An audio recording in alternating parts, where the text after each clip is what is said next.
This is the current federal tax developments for the week of February the 16th, 2026.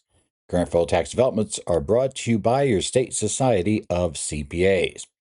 I'm Ed Zollars, and I am broadcasting this week from back here in Phoenix. We're going to go over what's been happening this week in taxes. And we have a number of cases this week that will cover some procedural issues, some substantiation issues, and consolidated returns. So our topics this week, we're going to start with a surprising turn Denham Capital oral arguments regarding the limited partner exception. Those can get TEFRA jurisdiction, and whether or not the First Circuit even has the ability to decide the question. Next, on artificial intelligence, we're going to review a cautionary tale about using AI for legal research in the Klinko case. Third case up, we're going to look at Section 183's profit motive. This is a taxpayer win a Section 183 hobby loss case involving a ranch. We're going to take a look at the difference between a rebate versus non-rebatable refunds, shall we say, in the case of L versus Commissioner. We're going to talk about a civil fraud case. This discussion on substantiation failures that led to fraud penalties for a CPA in a tax court case. And on consolidated returns, we have a district court case dismissing a refund suit due to strict adherence to the consolidated return regulations. That is, the court strictly adhering to them, not the taxpayer. So let's go on to our first case here. This will be the case of Denham Capital Management, LP versus Commissioner. This is case number 25-1349 in the First Circuit Court of Appeals. We're talking this week are the oral arguments that were held on February the 5th. So this case is part of the ongoing litigation that we've had regarding the limited partner exception to self-employment tax under IRC Section 1402A13. So let's take a look at some of our overview, context of the case. The First Circuit heard oral arguments earlier this month. The panel consisted of Judge Behrens and Judges Lipez and Rinkelman.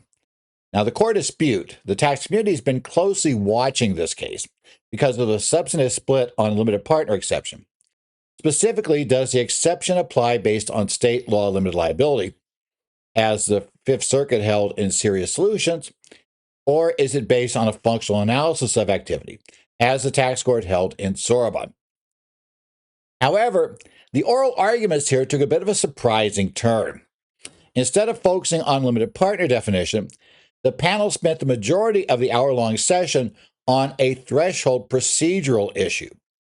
The court focused on whether the tax court actually has jurisdiction under TEFRA, Tax Equity and Fiscal Responsibility Act of 1982, to determine net earnings from self-employment in a TEFRA exam. And really has a big impact on the outcome and how they may go down the path on this, because with all that intense scrutiny on the procedural aspects, there's a real possibility the court could dispose of the case on jurisdictional grounds, which would leave us with basically no new information about how to handle this question about whether somebody is or is not considered a limited partner for self-employment purposes, which is kind of the big issue in all of these cases. So the key question is net earnings from self-employment a partnership item? Now, according to Denham, who's the appellant, they did challenge the tax court jurisdiction, and they argue that net earnings from self-employment, that's not really a partnership item as defined by TEFRA, therefore cannot be adjusted in a partnership level proceeding with the issuance of the FPAA. Now realize that doesn't mean, in essence, it's not an issue to be decided in this type of a TEFRA partnership exam, whether or not these taxpayers are actually self-employed, right?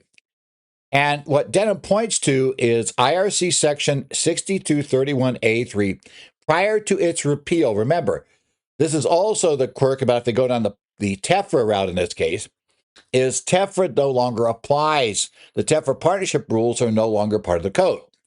And that's kind of an issue that we have, that also separately means that we're not going to find out much going down this path, except it would be a way for these partners to get what's going to be, as a practical matter, a win at least on those years.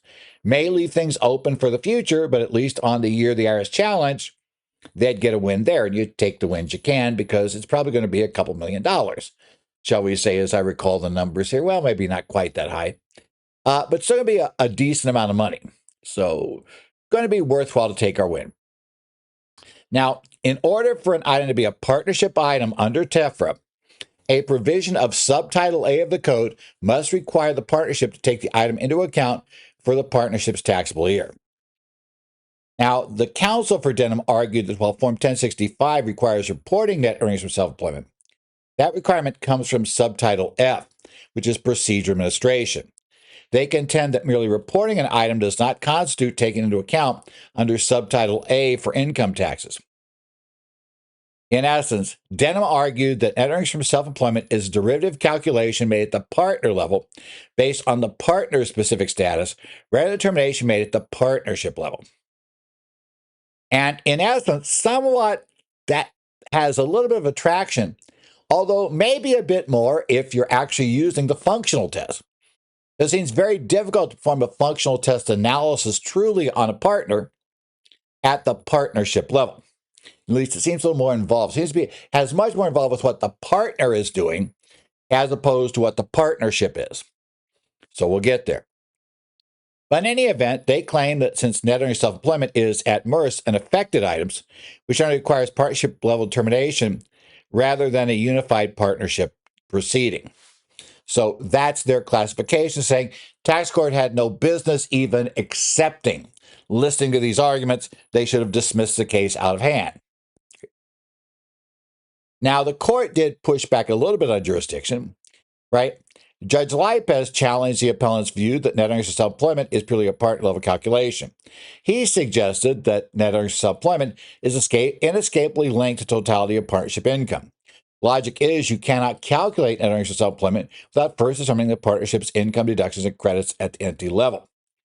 Now, this line of questioning supports the view that net earnings for self-employment is conceptually a partnership item because it derives directly from the entity's operation. Now, Chief Judge Barron scrutinized the statutory test of now repealed TEFRA provisions. He questioned whether the phrase under any provision of Subtitle A modifies the term partnership item or merely modifies taxable year, referencing the Federal Circuit's decision in Keener, which dealt with similar statutory construction. Judge Barron also raised a practical point. If the tax forms, Form 1065, require the partnership to report the information, does that not inherently mean the partnership is taken into account? And a critical procedural point discussed was the concept of the bypass rule. The court noted that it cannot skip the jurisdictional question to rule on the merits unless it rules in favor of the party challenging jurisdiction. Therefore, the First Circuit intends to affirm the tax court. If the First Circuit intends to affirm the tax court and rule against Denham, then it must first decide it has jurisdiction. You're not allowed to decide it. It's irrelevant what your decision is in that regard. Now, they did move on to, okay, if that's not the case, then let's take a look at the issue that's been the issue everywhere else, this concept of limited partner as such. And that's the key dispute. 1402A13 excludes distributive shares of a limited partner as such from self-employment tax. Now, Denham argues that in 1977, when this statute was enacted, the term limited partner was defined strictly by state law limited liability. They contend that the court should look to the definition as it was understood at that time to determine how to handle this particular matter. The IRS interprets the phrase as such to be a clarifier, or I should say the appellant, in this case, Denham. They intend that phrase to be a clarifier intended only for dual status partners, those who held both general and limited partnership interests. They argue it ensures the exception applies only to the limited interest portion. Now, Judge Lipez was skeptical about this one. The judge expressed doubt about this interpretation. He noted that limited partner is a legal consequence of a status. However, the phrase as such implies a capacity or a role. And because remember, part of the argument is, which was what the Fifth Circuit was that limited liability was the key issue. And, the judge is saying, well, yeah, that's an attribute you have. But as such indicates your capacity or role. You simply have limited liability or you don't. That's not something that you earned or did something for. And saying, so Judge Lipez suggests the governor's passive investor test fits better with the as such language. And of course, the IRS supports that idea, right? It says, follow cases like Sorabon and Rankmeyer. This test looked whether a partner is merely a passive investor or is actively involved in the business, and that's the proper way to interpret it. So, interesting takeaway here, but we'll keep going on that realm. Now, we're going to look at dictionary definitions because that was brought up. It's been brought up both in Sirius and in this case now. And Judge Reichelman countered basically the taxpayer's 1977 definition argument by citing a 1968 Black's Laws dictionary. And she noted it defined limited partner as one who's responsibility restricted, which supports a functional role-based analysis rather than just a liability shield. In essence saying, and again, Black's Law Dictionary, fairly significant document in legal circles. And she's saying that's the definition at the time. And it did say about limited liability, but it also noted that you had restricted responsibilities in there. And Judge Barron questioned the logic of Denham's position. He asked why Congress would intend to exempt basically full-time employees from Social Security taxes merely because they benefit from limited liability under state law. Or we should say, and he did use that term, that this came directly from the oral arguments. So don't want to change the term, but effectively telling us people who are equivalent to full-time employees from that definition because they have limited liabilities. Now, the IRS argued the label limited partner is not controlling. And they cited the Delaney, a case 1977 era, I should say, even though back then, if a limited partner exercised control, they lost their protections. Thus, they claimed a functional analysis is consistent with historical intent. So, while the Fifth Circuit rejected the functional analysis in Sirius, the First Circuit panel appeared much more sympathetic to the governor's role-based interpretation. However, despite their positive view of the merits for the government, the jurisdictional hurdle remains. If this panel decides that net earnings for self-employment is not a partnership item, they would vacate the tax court decision and effectively leave the fundamental question of what exactly is a limited partner for 1402 circumstances still unresolved in the First Circuit. So for those of us not involved in the actual litigation of the case or a case like this, where we're just trying to get our, I'm sure counsel for all those involved want to get their clients out from writing big checks for the year in question. For those of us that want something going forward, because again, remember, TEFRA is a bit dead end street as well. We would probably prefer they didn't decide it on jurisdictional grounds, but I think there's a high chance they will. So, what we have are nice little infographics, again, brought to you by Notebook LM. Okay, so this is a roadmap here of the complex arguments in Denham. So if you take a look at the jurisdictional, the left side of the video of the graphic you have on your screen, it illustrates the threshold issue.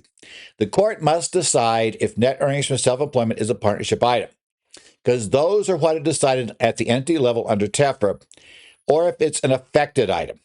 That is one to be cited by each partner, and the IRS would have had to open up each partner's return for examination on this issue. If it's the latter, the tax court lacked jurisdiction in the proceeding. And the other important thing is, unless the IRS has somehow gotten the partners to leave the statute open for everything on their returns, they're too late to the game, right? The jurisdictional side means we're late to the game.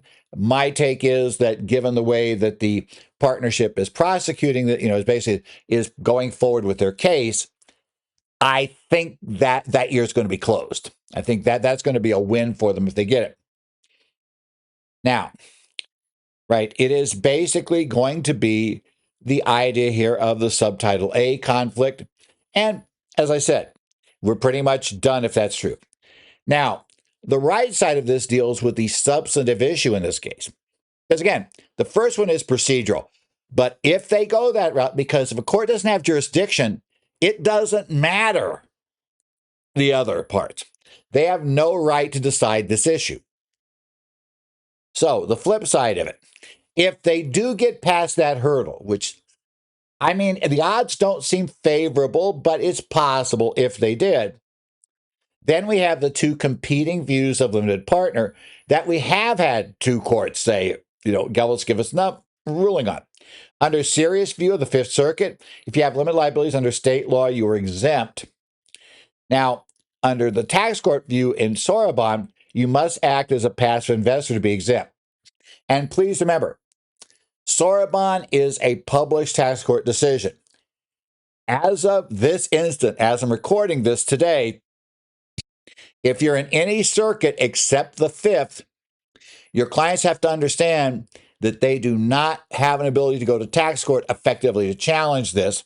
Because what's going to happen is, if they go to tax court, we'll have to go there, but it's going to be just kind of in passing. If you go to the tax court is going to rule that we're going to look at your functional tests and not pay any attention to the fact that you're a limited partner. You'll then have to talk about, okay, how would this case be decided at the next level? In my case, being here in Phoenix, we're going to have to be kind of willing to go to the Ninth Circuit or pay the tax, sue for a refund in the Court of Federal Claims, Court of U.S. Court of Federal Claims, give the right name. Its name's changed over the years a few times. Because we don't know. The Federal Circuit hasn't ruled on this yet. So there's a possibility we win there, but we've got to pay the money up front, which is usually not what our clients would want to do. So right now we're watching, and while there are cases moving through the country, some are far further along than others in terms of getting before a circuit court panel. And we know that Sorabon has moved to go before the Second Circuit. So we're going to have a few more coming up, and I think more will come in the future. But right now, only in the Fifth Circuit, can you say, state law limited partner with limited liability, because that's how they phrase it, which is awkward phrasing, but we'll accept that. As long as that's true of your partner, they're not subject to SC tax per the Fifth Circuit, and the tax court has to follow that precedent if the case would be appealable to the Fifth Circuit.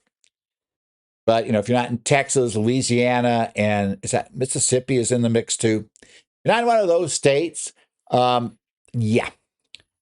not going to be able to use that one. So we got to kind of look for something else at this point. So we're waiting for other cases. Now, the as such state is a statutory interpretation battle. Does as such mean in the capacity of passive investor, or does it simply distinguish limited interest from a general interest held by the same person? And obviously, there is a split currently. We have the conflict between the Fifth Circuit, right, which is serious, and the tax court Sorabon. Remember, the tax court's a national court, but it does have to follow the courts of appeal in their jurisdictional areas. So while it's a national court, the cases get appealed to the geographical circuit courts of appeal. That means that we get this weird thing where everywhere but the Fifth, right now, per the tax court, you come to us and we're going to say, we don't care, you're a limited partner, what'd you do? If you go to the Fifth, we don't care what you do. Are you a limited partner with limited liability under state law? That's the big issue. Okay, next up, Klinko v. Commissioner, a tax court Miranda decision, 2026-16, came out on February 9, 2026, and this gets us into the discussion of AI, artificial intelligence. There's also a substantiation issue here that we'll get to. But the more interesting part is looking at AI in tax, and I use AI in tax. I use AI when I'm putting together this stuff every week. It definitely can be, as I tell people with AI can be in tax. AI is incredibly helpful, can incredibly speed up a number of things, and is insanely dangerous. In Klinko, we find the insanely dangerous portion of this. Okay. But don't forget the first two, because if you're not paying attention to the first two, you are very likely, unless you're retiring within a year or two, you are very likely going to get left behind. you better start paying attention to AI, its tools, and its capabilities. But there's care, there's lots of things happening. But let's talk about Clinko, right? So there are two different themes in the case. The general issue of, this is nothing unusual. You got to prove deductions and income, and 99% of tax court cases, I'll actually say, looking at the opinions, tend to come down to the fact the taxpayer didn't have sufficient, evidence to prove their deductions. And that's the problem. And they also, didn't have decent records, so the IRS reconstruction of income would work. That's less likely to be the case, but in this case, that was there too. Neither one of those are unusual things in the case. What made it unusual was the ethical peril of using AI tools for legal research without verification. And those last two words are important. Without verification. That's where you're going to find the problem. Okay. Now, this did prompt a rather stern warning. Judge Holmes' opinion is notable for a blistering critique of the petitioner's brief, who was counsel that represented himself, right? It contains citations to cases that do not exist. That is the concept known as AI hallucination, right? AI will at times make up items. If it has nothing that it can find, it will turn and make things up.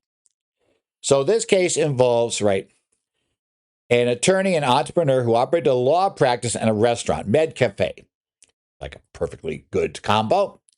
And the dispute centers on the unreported income and unsubstantiated depreciation in this context.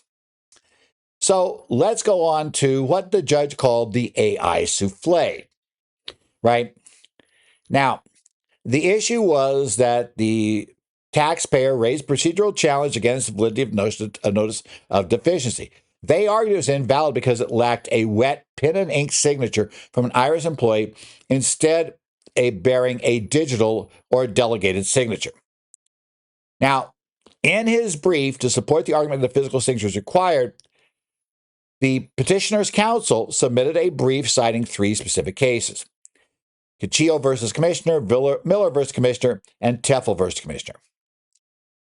Now, the reality and where the problem came. Upon review, the tax court discovered that these cases do not exist. They are completely fictitious citations and almost certainly generated by a large language model. Now, Judge Holmes got creative, like the AI souffle, and he talked about the fact to describe the failure, he used lots of food metaphors, stating that the persuasiveness of Clinko's argument collapses like an overmixed food souffle once the citation were examined. The opinion notes that the bouillabaisse of case names, reporter citations, and legal propositions suggests something cooked up by AI. And basically, we're talking here about AI's hallucinations. As I said, AI is a couple of biases in it. One of which is it likes to please, and it really doesn't like saying, I don't know. And I'm afraid it doesn't really have it's not really making the decision that way, unquote, liking. But the way they've been structured, the way they've been scored, and the way they've been optimized, they get scored for giving right answers, and we don't care. And giving no answer is equivalent of giving a wrong answer. Well, that sounds like a good way to do it. What it tells you is something, if you ever remember taking an exam and just making a wild guess, because if you don't put anything down, you're going to get the question wrong. You put a wild guess down, you probably are getting the question wrong, but who knows? Maybe whoever's grading this will buy it. Yeah, that's how AI works. It's submitting answers at times. It doesn't really have anything to go with, but maybe, just maybe it could convince you this is right. And unfortunately, in this case, it convinced the taxpayer that this was right. That's not good, right? That's the concept of hallucinations. Now, that's not the only problem we have with this. AI can also basically, it can give you a perfectly valid case, but then it didn't really say what it says. That's a close relative to hallucination, but it did at least find something that existed. And that's actually a little more dangerous because you can't just check to see if something exists. The good news in this case, you could check these cases, and it's pretty clear they don't exist. Right? The citations go into the middle of other cases. You actually follow them. And the final problem, which is one that sometimes occurs, is it does have a source for what it's saying, but the source got it wrong. And that's a big deal, as I think I've mentioned before on my EdZollersCPA.com website. I have a couple of articles there discussing the above the line phenomenon for certain deductions under the Tax Cuts and Jobs Act, which, by the way, added nothing, outside of business deductions and deductions that would go on business or rentals. That would be above the line for an individual. But yet, there's a lot of talk out there. And AI, for a long time, it's getting better now. For a long time, though, it would tell you that there were 4 above-the-line deductions added. And the problem is, and by the way, Claude was very aggressive on this when I pointed out to Claude the error, pointing out how many human-generated articles had gotten it wrong the same way. Sometimes you've got poison data. The above the line phenomenon is not a hallucination because every AI wouldn't come up with the exact same answer if they were hallucinating. They got something for this, and that was when he quickly determined that we have poison data out there.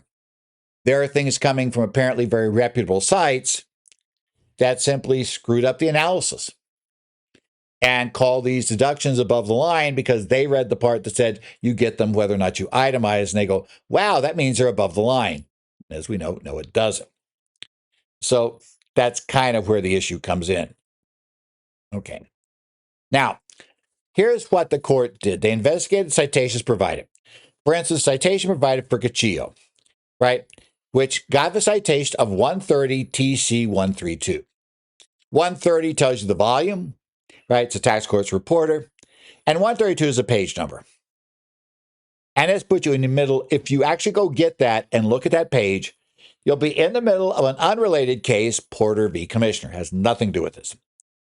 Beyond mere fake cases, the legal argument itself was baseless. The court itself cited a real case, Tamano versus Commissioner, in the Internal Revenue Manual to reaffirm that delegated digital signatures are valid on notice of deficiency.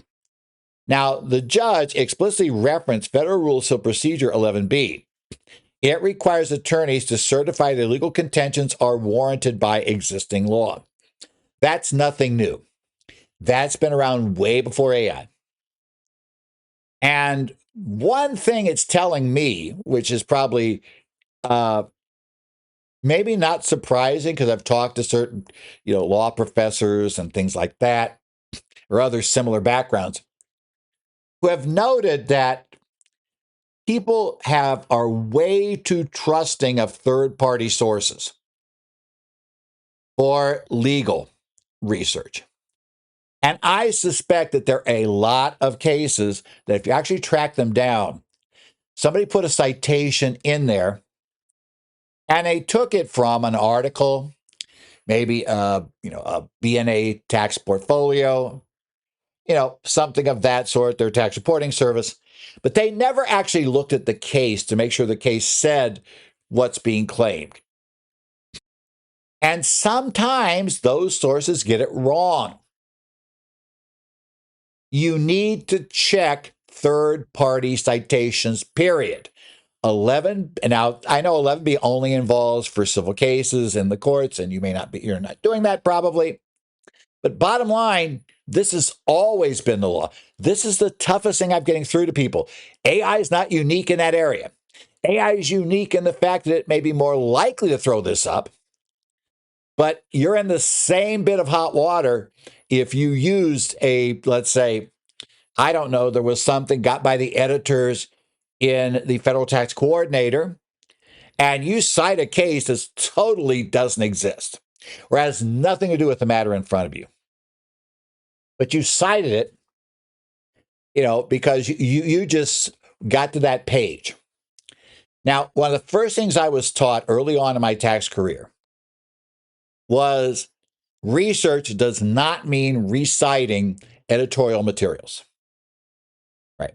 To quote the person was the founding, basically founded the firm that I'm part of now and own now, a part of, who passed away many years ago.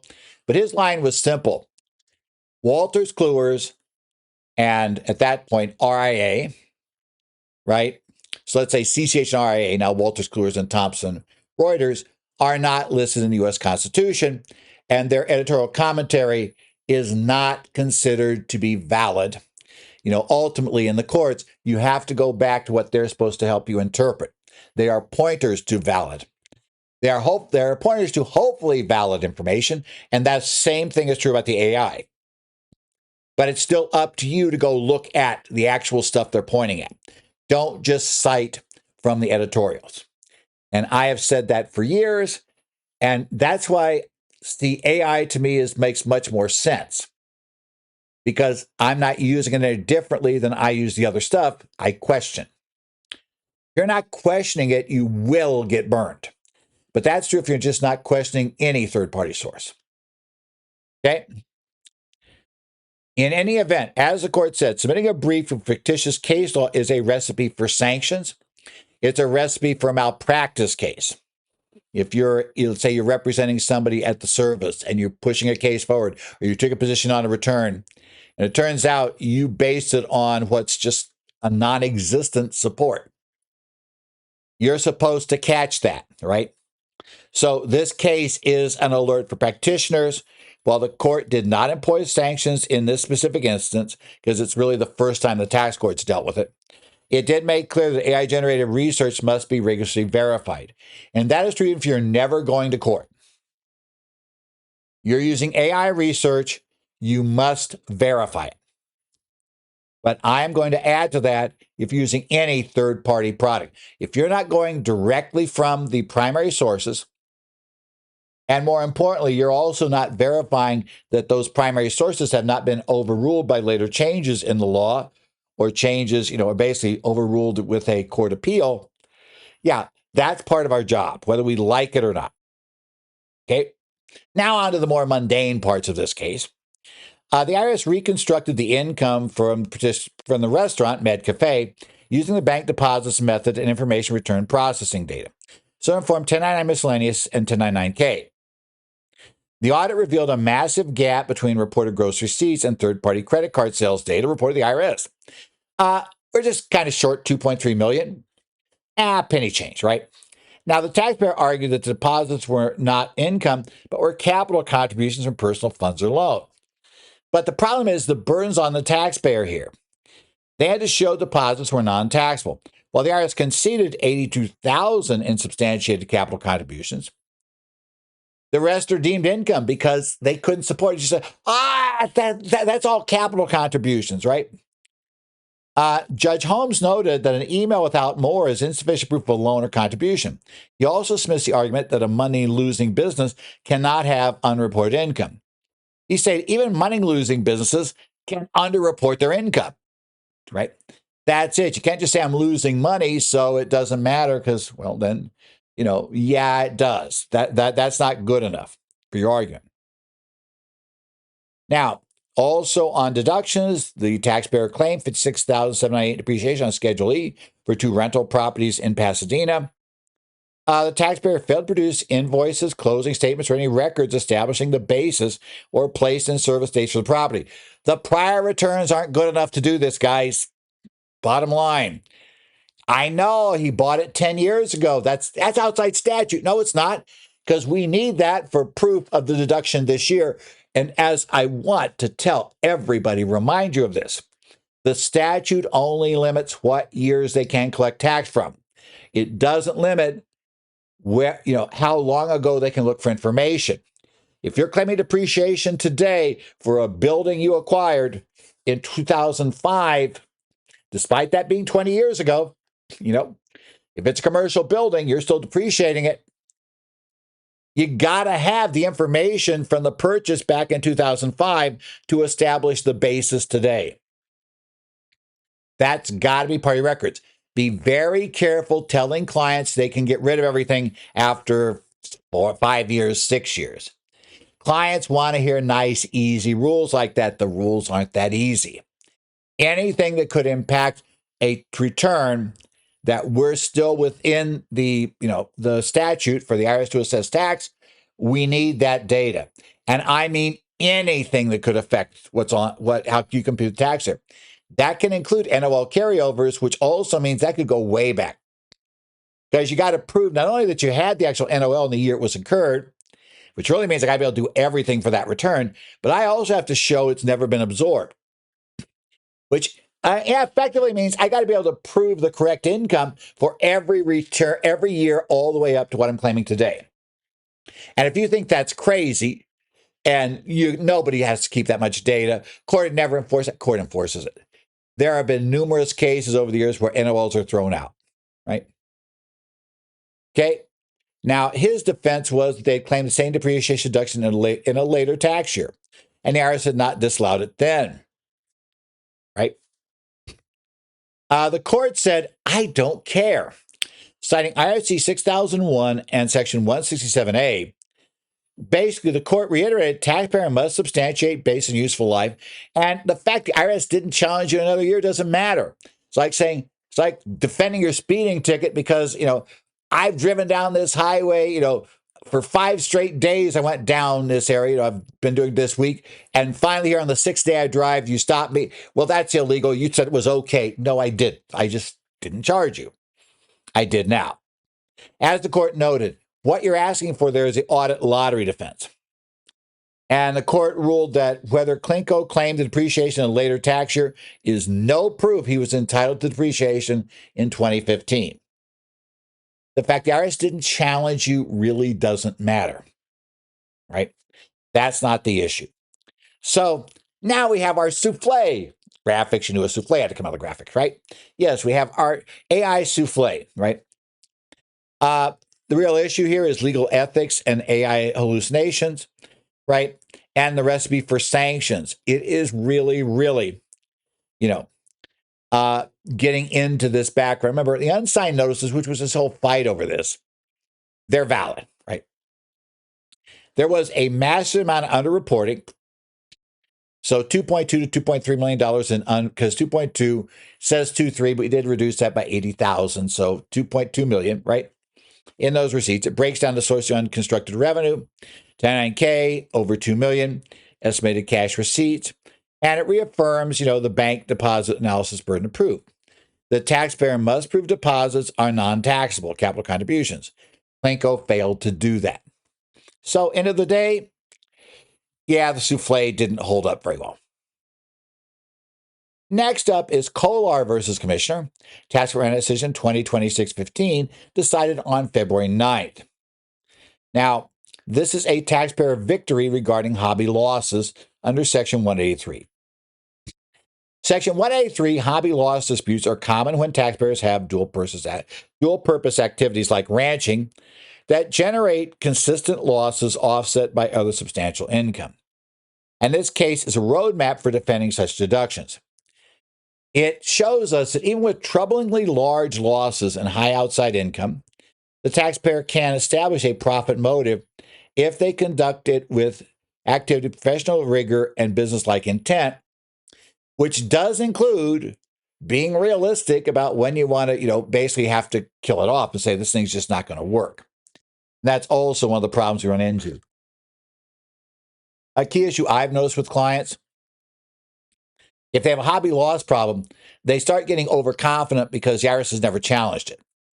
It's like, no, the longer you go, the tougher this is to defend. Having 25 years of huge losses, the 26th year doesn't make it better for you, right? It makes it worse. And that's what's difficult to understand because they get nobody ever called me on this. I don't know anybody that's ever had this happen to them. Great. But I can point you to tax court cases over the years where suddenly something comes up that's never been raised before. And as noted, the court does not consider that a defense, right? So let's talk about this particular case. The central dispute was whether Section 183 limited deductibility of farm expenses for the 2016 tax year. And the IRS argued that the ranching activity was not engaged in for profit. So Kevin Kolar Jr. inherited the Kolar Ranch, which was a family property held since the late 1800s. By 2016, the ranch was in disrepair. So this is when Kolar took over, with a plan to restore the infrastructure, clearing invasive trees, rebuilding fences, and the herd. A significant factor weighing against the taxpayer was the presence of substantial outside income, which often suggests an ulterior motive for this activity that's losing money. And the hitch here was Kolar received over $2.3 million in oil and gas royalties from the property during the year in question.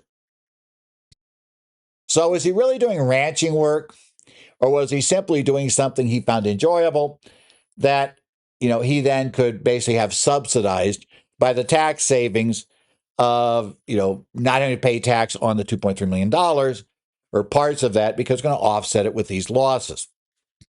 And like I said, the financials were stark. Over $2 million in losses compared to only $25,000 in gross receipts over a 5-year period.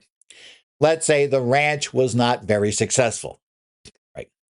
And despite this troublingly large losses and high outside income, the court still found he had a profit motive.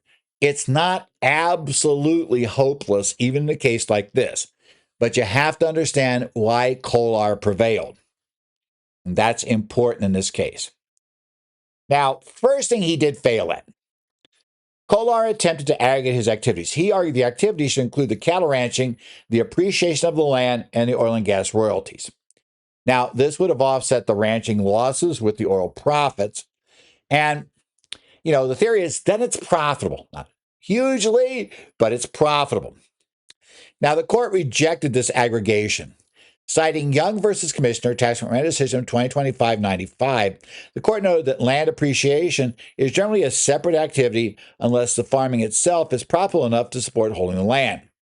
Since the ranch was losing money, land appreciation could not be grouped with it.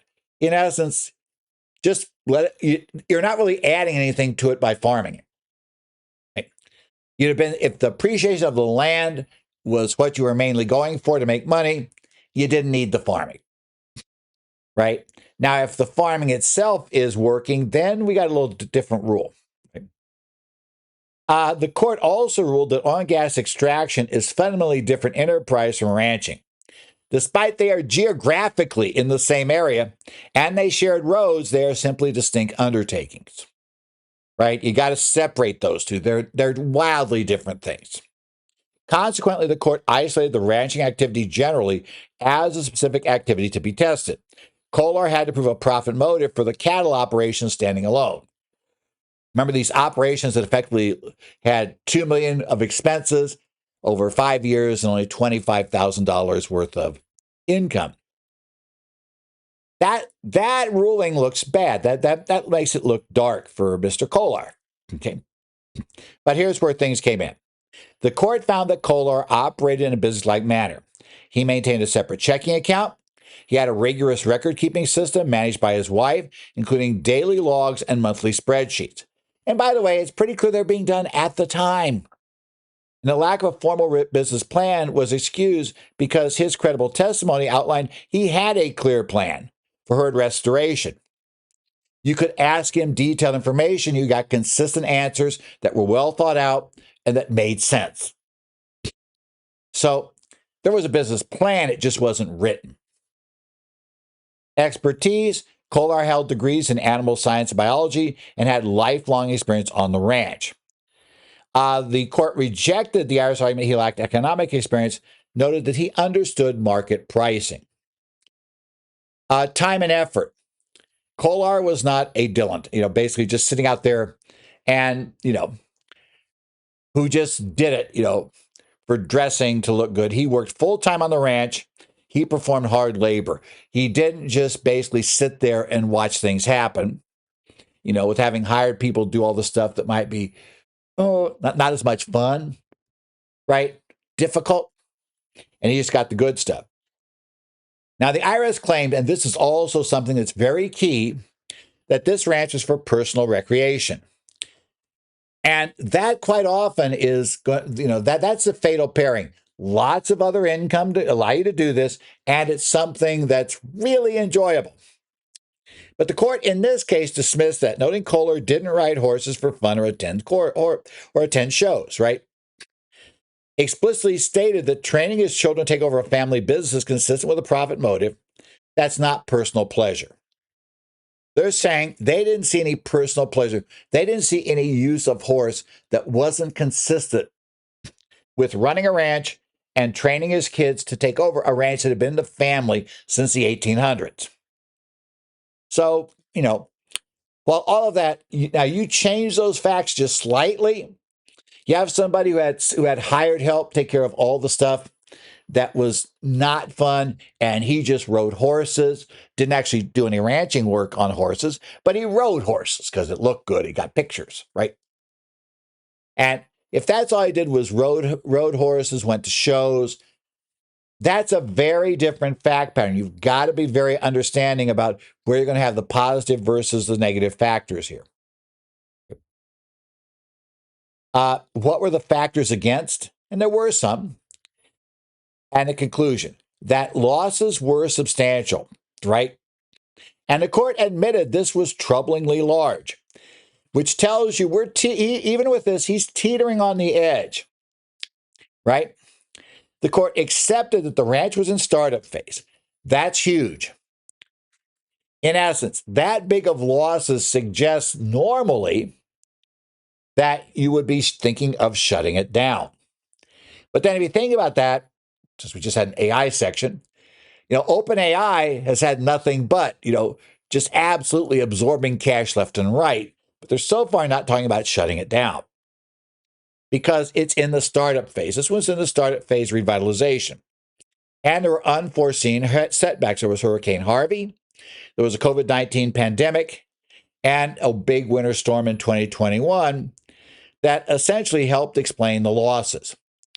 So, in essence, it is not absurd to keep trying to make this ranch make money, given what has happened in the years in question and the fact it was in such a state of disrepair coming in.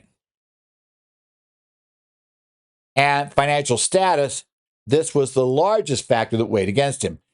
That is normally the key. Substantial outside income usually implies the activity is a hobby used only for its tax benefits and the personal enjoyment of the owner. The court ruled that the qualitative factors, business-like manner, expertise, and hard work, outweighed the financial history. Right. The facts. This is a wildly fact-dependent case. Understand that. 99 times out of 100, if you have a situation that looks on the, just overall first glance, you find these huge losses, wildly profitable oil leases that could pay for the losses, right? And, you have all of this thing. We've been going on for years. It's not showing signs yet of making money. 25,000 in revenue is hardly showing a sign. This thing is going to be to overcome the costs involved in this thing. This thing looks really bad from the start, but it had the right facts, right? So high income and sustained losses are not automatically fatal to 183. But you got to be able to have very good facts on your side. I can't keep piling up bad facts or getting strained business plans and records put together years after the fact because we got an IRS notice. Put those in here and he loses. Just very simple. He loses with that, right? The taxpayer needs to demonstrate genuine business intent through his actions and his records. Is he doing things that are hard? Is he doing things that aren't necessarily wildly enjoyable? Almost every business has parts in it that are enjoyable and parts that are, this is bad. Come on, all of us in tax season, I don't care how you look at the hours this time of year, that's not a positive, right? Putting in the hours and doing all that work and all the stress and all the other stuff and all the calls you're going to get because all of your work falls on you in a very compressed time frame. Everybody wants to know why their return isn't done yet. That group, that's a negative. If you could just do the positives, right? Yeah, I love, I really do. Weird as it sound, I love looking into these weird little tax issues and going through them. And if I could do that and beat them up and do the research and, do all the background and get all that stuff together, that would be great. But the other part comes with the business. Plus, just the standard stuff of keeping track of the business, records of the business, handling all of your HR issues in any business. Right. Not fun. He did the not fun stuff. In a ranch, there's a lot of not fun stuff in addition to the stuff that's great, but there's stuff that's just long, hard work with long, hard hours. He put in the work. And that really helped in this case. Okay, so back to our ending infographic again. The IRS challenge on the left. This combination of high outside income and high losses created presumption of liability. IRS is going to win 99 out of 100 of the cases when you have those facts, period. So this is, in essence, you need to be ready for the exam if you're looking at that, because if the exam comes, you're just losing likely. That's going to be the background. So how? Given all the factors against it, on the left side, how did they win? Keeping separate accounts and detailed logs were crucial. Very much businesslike. His expertise, his sweat equity. Believe me, sweat equity is a really big part of this. Right? Not just sweat equity because you're doing a workout. I'm talking about sweat equity doing the stuff that's nobody goes to a gym to do it. Right? It's not, and you don't get nice pictures from it. Right? And his academic credentials mattered more than the financial success. He had the background. And he could point to specific external factors. Harvey, COVID, and the big freeze in 2021, they provide a valid narrative for losses over the years in question. In essence, you can win in these cases, but you got to have very good facts. Hint, you can't paper over the items on the right side of this graphic.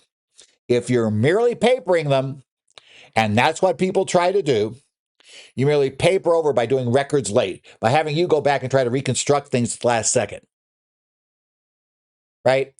We try to point out some, there weren't really records of what he did, but we try to emphasize, on one day he actually did a little bit of work, and we try to build that in to cover 5 years. Nah, you're papering over. And it's really easy to fall into the trap of not really, going back and, you had bad results, and then you try to find things and then try to somehow, in very tortured logic, tie them to why things were bad. That's not what happened in this case. Everything you see on the right side of the infographic, all of that was actual. It was real. There was no papering over or sitting in the attorney's office and trying to think about something, or the accountant's office and trying to think about something to write up for a memo. Right? Can you think of this? No, it all works. This is a win, but don't read too much into this win. You've got to have very, very good facts. And even with these facts, if we come back 5 years later and this is the same story, over the second 5 years, it has 25,000 of revenue and over 2 million in losses. That's probably a loss from that point forward. Just be aware of that. Okay, next up is the case of L versus Commissioner, right? Tax Reform Decision 2026-17. Decision came down on February 10th, right? This was a rather large computer error by the IRS. Somebody won the lottery. So this is the technical distinction between a rebate refund and a non-rebate refund. Because one, the IRS has to go through deficiency procedures, and the other is they can just basically pull the funding out without going through that. So in a rebate refund, they're recovered via deficiency procedures, a notice of deficiency, which you then can take to the tax court. Non-rebate refunds must be recovered via a specific lawsuit in the district court under Section 7405. They have to sue you. So in this case, the IRS computer erroneously issued a $21,000 refund instead of a $5,000 one. They just effectively added $16,000 to the refund, right? The taxpayer argued this clerical error forced the IRS to sue her in district court rather than issue a deficiency notice, right? The IRS is trying to do deficiency, go straight to deficiency notice, the 90-day letter. You can sue them in tax court, right? All that background. So let's talk about this. There was a breakdown in the IRS's automated processing. The taxpayer perfectly properly computed an additional child tax credit of $1,400. However, the IRS computer system erroneously corrected this figure to $17,164. Notably, this erroneous figure exactly matched the amount of earned income she reported. There was a programming glitch. We're going to give you back your earned income, right? As a result of this glitch, she received a direct deposit over $21,000, far exceeding the $5,000 approximate refund she'd claimed on her return. Once the IRS identified the mistake, they issued a notice of deficiency to recover the erroneous portion, $15,764. Right? Now, the taxpayer argued this was a non-rebate refund, a clerical error. Right? Rather than a substantive disagreement over tax law, that was a non-rebate refund, right? She was a sophisticated procedural defense trying to get around this. Therefore, she claimed the IRS could not use deficiency procedures, which allowed access to tax court, was required to file a lawsuit in district court to recover the funds within 2 years after the payment. Okay. That's her argument. Now, definition of deficiency. What you see here on your screen is a statutory formula for deficiency under Section 6211A, right? The tax imposed minus, and then you have this nice little parenthesis here, the tax reported plus a prior assessment minus rebates. That's what is considered to be a deficiency. A rebate definition is the crux of legal argument. That definition are 6211B2. A rebate is defined as an abatement, refund, or credit made on the ground that the tax imposed is less than what was reported. It implies a substantive recalculation of liability. In contrast, a non-rebate refund occurs when the IRS sends money for reasons unrelated to a recalculation of liability. For example, a check printing error where the refund is sent twice or a refund is sent to the wrong taxpayer. Now, this distinction dictates the recovery path. Rebate refunds are recovered via deficiency procedures. Issue a notice of deficiency, which is what they did in this case. A non-rebate refund must be recovered by the government filing a suit under 7405, which they have not done and may actually be by this point out of statute. Right? They're not able to file that suit now. Okay. Now, key issues here that we look at the negative tax concept. Section 6211B4 is critical for modern returns with refundable credits. It mandates that refundable credits like the advanced child tax credit be treated as negative amounts of tax. This means the tax imposed variable in the deficiency equation can be a negative number. The court rejected the taxpayer's argument that a computer glitch is merely clerical. It held the computer adjustment was a substantive recalculation of her Section 32 allowances. The computer effectively determined wrongly that her negative tax liability was much lower, more negative than she claimed. The computer recalculated. Yes, it did so in a very absurd manner, but it recalculated. And that's it.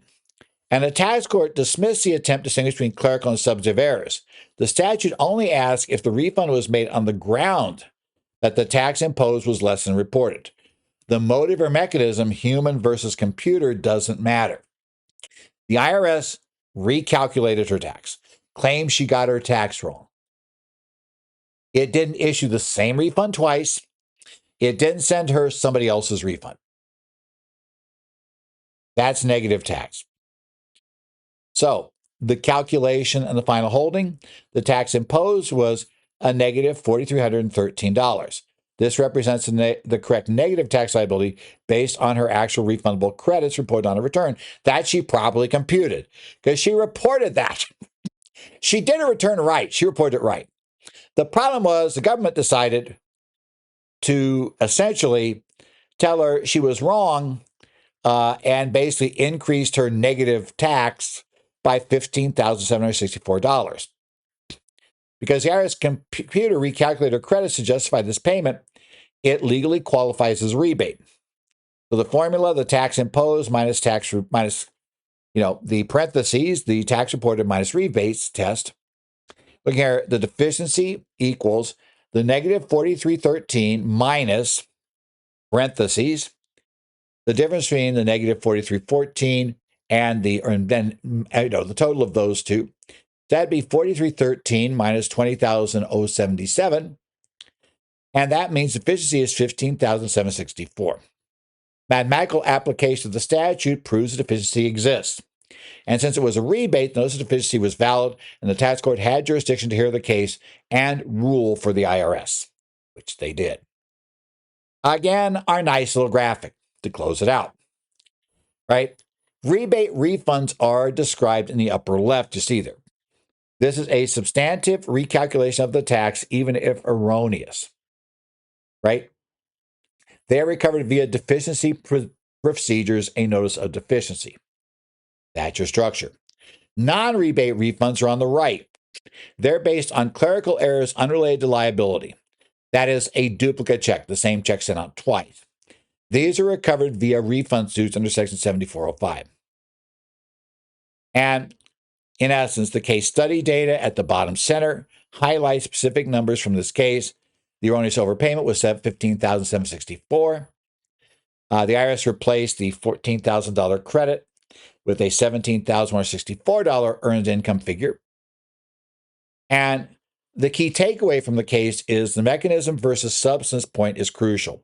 Even if the error is triggered by a glitch, if it results in a recalculation of your tax liability, including negative tax, it is a rebate, not a clerical error, and notice of deficiency was correct. As I said, the taxpayer was attempting to argue that since the IRS used the wrong method and we're in the wrong court because notice of deficiency, because she didn't pay it back and sue for a refund, right? She didn't know she went through this route. So she went to the tax court, and either, as I said, the statute's gone, which could very well be the case for filing a suit for refund, or she would prefer not to have to argue it in front of the tax court, or have to pay the money first and then go to district court. She preferred they just sued her, and we started out with she hadn't paid, and she hasn't paid, and the IRS is trying to collect the money from her with the court. In any event, she did not win on that one. Next up, substantiation and civil fraud, and why, as tax pros, we got to realize that we are held to a higher standard. This is the Goodwill Okerhe versus Commissioner, a tax court Miranda decision 2026-18. Decision came down on February the 11th. Right. This is a stern warning to all of us in tax. This is not just a taxpayer, but a highly educated individual with a master's degree in accounting who is also a professional tax return preparer. You're not going to be cut a break. Hate to tell you that. We are held to a higher standard, whether we like it or not. Now, there were two critical errors that the IRS was challenging here. The rigorous substantiation required for business deductions and the imposition of the Section 6663 civil fraud penalty. And this highlights how a tax professional's background can be used as evidence against them when establishing fraudulent intent. This would be a much more difficult case for the IRS to win a fraud penalty on if this person was not somebody with a master's in accounting who had a long history of doing tax return work. That's bad. Right. Let's talk about the failure. Now, Jack, our taxpayer, was the sole shareholder of an S corporation, GEI, and worked as a lot attendant for a Ford dealership. He was also an experienced taxpayer. He has an interesting, professional and employment background. Now, first thing he tried to do, because records are a problem, he provided minimum documentation during the audit. He claimed a flood his residence had destroyed his records, or in the alternative, the IRS revenue agent had confiscated and lost his receipts. So the flood wiped them out. And if the flood didn't, and there was anything left here, the agent stole them. That's two interesting ideas. Well, the court dismissed the claims as baseless assertions. You can't just wildly suggest things. The taxpayer failed to file an insurance claim or provide photographs of the damage from this flood. Right? There was no real evidence of what the flood did. And the revenue agent credibly testified that he never retained original documents. Right? But Jack's saying he took them. Right? Okay. Now, he also claimed dependency exemptions for his two nephews living in Ukraine. This guy is nothing if not interesting, right? The court denied these because he offered implausible testimony and no credible evidence that they lived with him for more than half the year, requiring for qualifying child. His nephews were living in Ukraine, but as he noted, the court noted, we need him over here to be with you for more than half the year. So it was difficult to be a qualifying child, right? For property tax, he attempted to deduct property taxes paid on a home owned by his brother. The deduction was denied because he failed to prove he was the equitable owner of the property. He certainly wasn't on the title. There is an out for that if you can prove equitable ownership, but you got to prove that you would be held to be the equitable owner under state law if the ownership of that property was challenged. And he failed to show evidence of that, right? But he wasn't done yet. He also claimed significant vehicle expenses for his job at the car dealership. This deduction was denied because his employer explicitly discouraged employees from using personal vehicles. Yeah, that's not a good thing that the IRS uncovered from the employer. So his expenses were not necessary. The employer didn't want you using your car. So if you use it for business, you were doing it not because your employer required it to be done.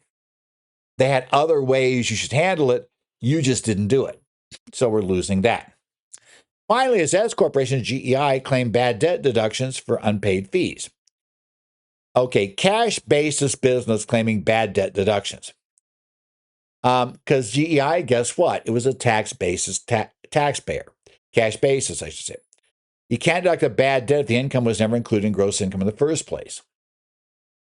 I know clients have trouble understanding that, but you'd think somebody with a master's degree in accounting?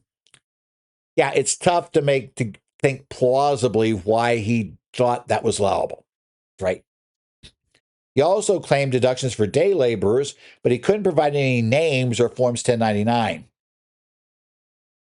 Just take my word. What about 1099 you're supposed to file? I didn't get around to doing them. Yeah. And he said, well, okay, I didn't have records, but Cohen. By the way, Cohen is not good to find your case normally, and it wasn't in this case.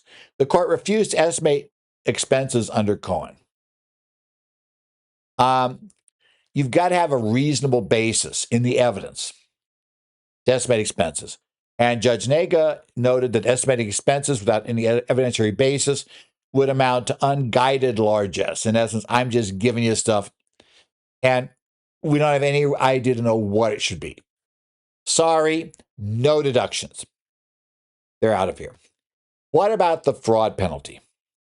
Well, the taxpayer challenged the penalty on procedural grounds, arguing the IRS manager signed off without speaking to him. The court cited the Bell or Woods case, declining to require proof of the depth or comprehensiveness of the supervisor's review. And the court also found for the fraud penalty, we look at the concept called badges of fraud. Right? The court found clear and convincing evidence of fraud based on several badges. The IRS does have the burden here. What exactly got him in trouble? Sophistication. The taxpayer was an experienced tax preparer. He knew the law. Follow it, but he knew it. Right? Inadequate records. He failed to provide documents, forcing the IRS to summons bank records. Right? And he had implausible explanations. He had inconsistent stories about the flooding IRS agent's conduct. Well, which one got the records out of here? Right? So that undermined his credibility. And so the ruling, the 75% civil fraud penalties, that means in addition to the tax he was assessed, add 75% to that, right? The court effectively stripped away defense of ignorance or mistake because he's a tax pro. We lose those defenses, right? So that's key. Professional status meant the fraud penalty was pretty much a given. So here again, tax fraud penalty. What are our lessons from this case in the fraud under, and this again is civil, not criminal. He's not going to jail. He has civil fraud, right? Okay. The profile of why he lost the penalty. He's professional expertise, a master's in accounting. That was a double-edged sword to help establish intent. That led us to, he knew better, but he just kept overestimating his deductions. End of the day, we see the 75% fraud penalty imposed. That's how you get there. The badges of fraud, what were the key problems he had? Those are on the right side. We have the broken record icon, symbolizes the implausible flood defense, right? Just every time he had an excuse for everything and no evidence of the excuse. That's never good. The safe subpoena icons represents the refusal to cooperate, requiring the IRS to summon bank records, right? He wouldn't provide anything. And the car icon is just part of his overall lack of substantiation. And while the car is one of the bigger ones, he didn't have any substantiation for his right to claim that. That was far from the only thing he failed to substantiate. The systematic overstatement of deductions for personal items is a clear path to civil fraud penalties. And that's how he got there. As you look at those disallowed, you look at the claimed versus the disallowed expenses, right? What he claimed is, if you have the screen up, or you're looking at a printed version of this in color, or just a PDF, which would be in color on your screen, you notice that the red bars are what he claimed, and the zeros are what were allowed. And that got you the same 5% civil fraud penalty. Again, this one was bad facts, bad facts all around. And while I would prefer that even an unsophisticated taxpayer not do things like this, they are far less likely to get the same 5% fraud penalty. Now, consolidated return issue, or how to foul up your amended return. This American Guardian, I'll get the name right, Holdings versus United States, case number 1:23-CV-01482 from the Northern District of Illinois. Decision came down on February 12th of 2026. So, this is a refund suit in question. This is a tale regarding consolidated return regulations and how not to do a claim for refund. I guess is kind of the best way. The court dismissed a $1.3 million refund suit on the merits of the tax calculation, not on the merits of the tax calculation, whether they were owed it. They may have been owed it. But because the amended returns filed were not properly executed or duly filed, and therefore they missed the requirements, right? It illustrates that in consolidated return practice, strict adherence to regulations regarding agent authorization, signature, and supporting schedules is jurisdictional. A failure here can prevent the court from even hearing the case. And I should say it goes beyond even the consolidated return. That's a specific reg looked at here. You got to follow the rules. You're filing a claim for refund. You got to make sure you do a proper administrative claim filed within time frame. And that's where we're going to find huge problems with this whole structure. Okay, this case involves a refund suit for 2015 tax year where the taxpayer sought a refund of approximately $1.3 million. On the original return, AGH filed that return as a consolidated group with American Guardian Warranty Services, AGWS, listed as the common parent corporation. Now, somehow they decided they needed to amend this. Something's wrong, and the court didn't spend a whole lot of time on exactly what was wrong. But what they do was try to just get an amended return through the door. The first thing they sent were amended returns, but they were marked as non-consolidated. They contradicted the original filing. Those amendments were filed by AGH, not by the original parent, AGWS. Remember, AGWS was the parent. The tax was paid. It's their return at this point. But we're doing our amendments using what was claimed to be a sub, right? And it was also not signed. This first amended return was never submitted to the IRS when prepared and was not signed. It did get eventually sent to the IRS with a second amended return filed later, but it still was not signed, right? Now, the government moved to dismiss, arguing the court lacks jurisdiction because the refund claims were not duly filed due to a number of procedural errors. So let's take a look at what we've got. So let's talk about the legal requirements for jurisdiction of the court. Under Internal Revenue Code 7422, so 26 USC, right, a taxpayer cannot use district court unless they have first filed a valid refund claim with the IRS. This is the only way you get in the door. You must have this ticket to get in. So, what is a refund claim, a valid refund claim with the IRS? Under regulations, right, that you're going to find, they require a claim must set forth in detail each ground upon which a credit or refund is claimed and facts sufficient to apprise commissioner of the exact basis thereof. Now, under consolidated regulations, right, consolidated rules, not regulated under the code, Section 1502 grants the IRS broad authority to regulate consolidated returns. A key rule is that the parent is the sole authorized agent to act for the group. As I said, it was AGWS's return, and AGWS has to act for the group, right? Also, a document that is not verified by a signature on penalty of perjury under Section 6061 is legally never a tax return. Those are key factors here. So what about the regulatory violation? The court noted that this was not just simply AGH missing a box. They affirmatively selected non-consolidated status on the amendments, which fundamentally altered the nature of the return in violation of the regulations. Also, there was a huge data gap. The amended return claimed an $18.9 million reduction in income based on a single line of text explanation. Not exactly adequate notice, shall we say.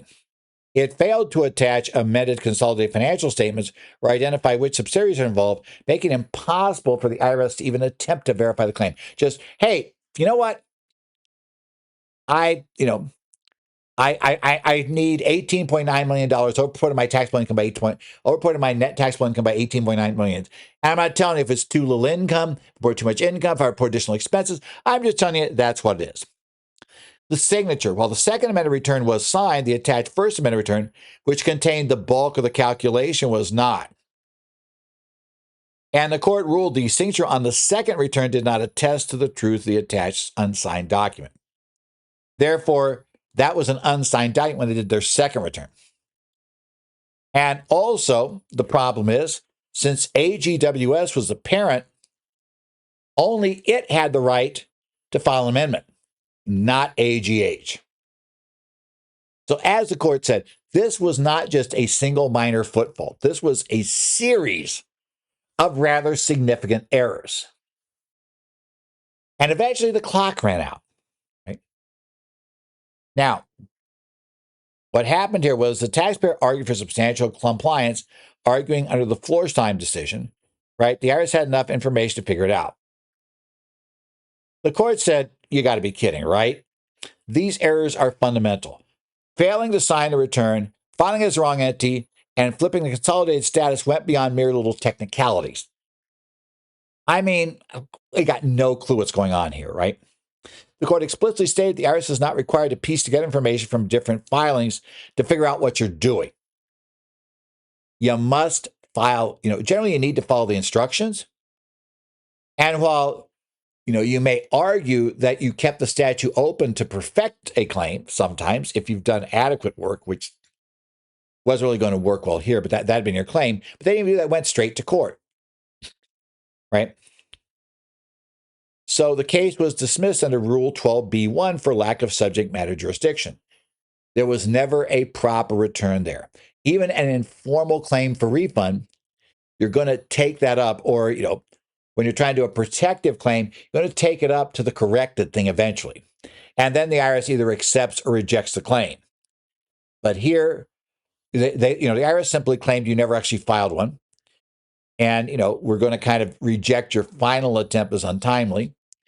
That's, they're saying, yeah, you never did file one. And you never attempted to perfect it. And you're just out of luck. So this is a crucial takeaway here. Amended consolidated returns require strict adherence to regular filing status and agency rules. And that is important. And remember, because it was consolidated, you can't flip the lead corporation. The parent that was established when the return was filed has got to be the entity filing the amendment. So essentially, you got to understand how that works, right? Close is not good enough. Well, this isn't even close to establish jurisdiction.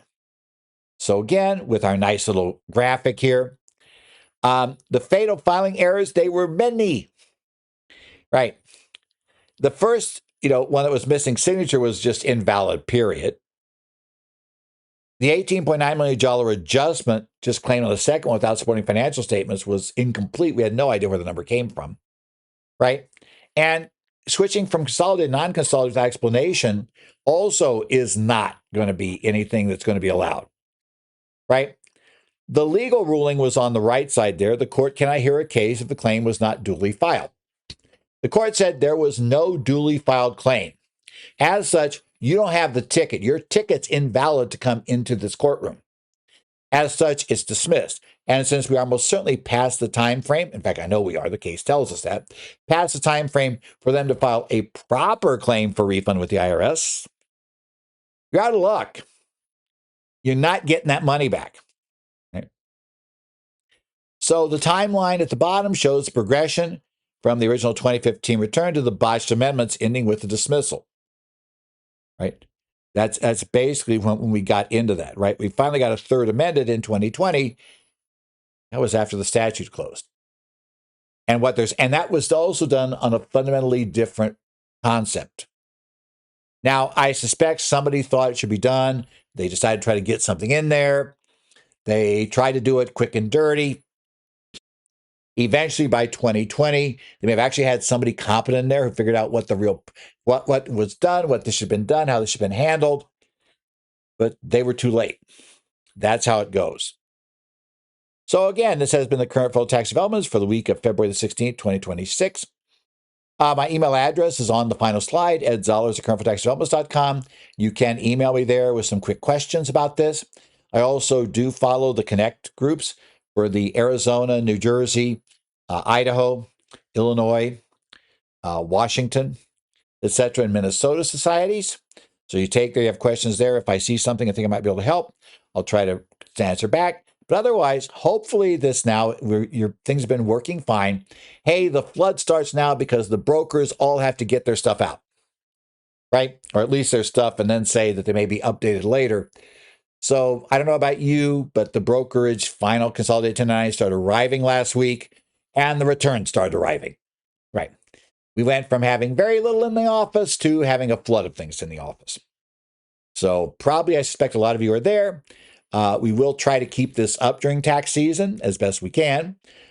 Keep what's going. I will probably have an easier time keeping going the website, so currentfederaltaxdevelopments.com, which has the updates from day to day. That's now, I can efficiently process that much nicer these days. See, Notebook LM is really useful for that. It cuts it down so I become a technical reviewer and not have to actually author up all the text to get started. We're simply trying to summarize a court case or summarize a ruling. So it helps. Technical reviewer is much simpler for me and much easier, and that's how we're doing that. So just so you understand what that is. And we'll go that route. But otherwise, we will see you next week. Hopefully, we'll talk about some more current federal tax developments.